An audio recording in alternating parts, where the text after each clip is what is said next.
Saya tidak peduli siapapun Anda. Anda pernah bermaksiat, Anda pernah berbuat salah. Kita manusia yang tidak luput dari dosa. Tapi saya ingin berikan tawaran dari Al-Quranul Karim. Quran surah keempat An-Nisa ayat 100, posisi paling kiri sebelah bawah. Pernah ada orang berbuat maksiat yang tak terlukiskan. Ada seorang yang pernah bunuh orang. Bunuhnya bukan 1, 2, 100 orang. Tak terlukiskan bilangannya. Kriminalitas tidak perlu diukur karena Anda akan lelah menghitungnya. Ketika Allah berkenan memberikan hidayah kepadanya, Masya Allah.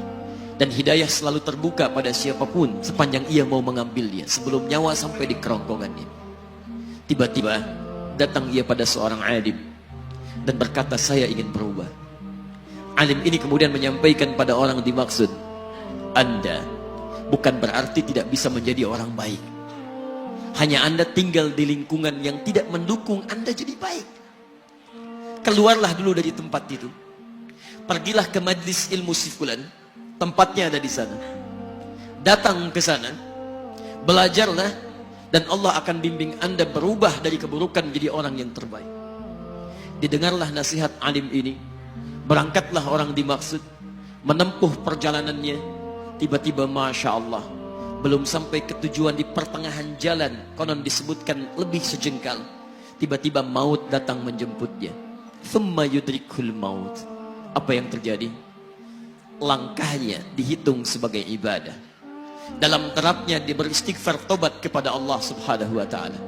Taubatnya menghadirkan cinta Allah subhanahu wa ta'ala. Quran surah kedua ayat 222 di ujung ayatnya. Innallaha yuhibbut tawwabin. Allah mencintai orang-orang taubat.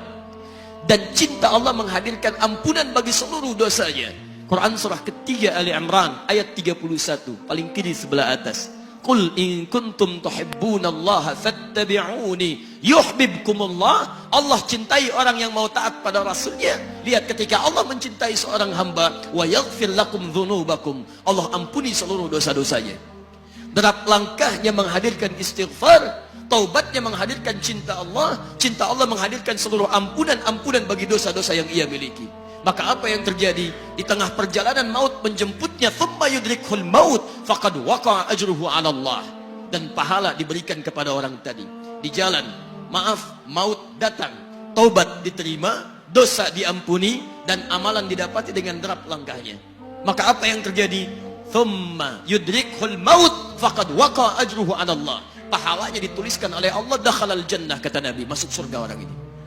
Anda bisa bayangkan, pernah bunuh orang 100 orang, mabuk tak terlukiskan, kriminalitas tak perlu dihitung. Ketika dia mau bertobat, datang ke majlis ilmu, Masya Allah, meninggal di tengah jalan, kata Nabi, dakhalal jannah.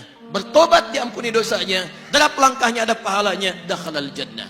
Turun ayat untuk melukiskan tawaran yang sama kepada kita. Wa may yuhajir fi sabilillahi yajid fil ardi muraghaman katsiran was'a.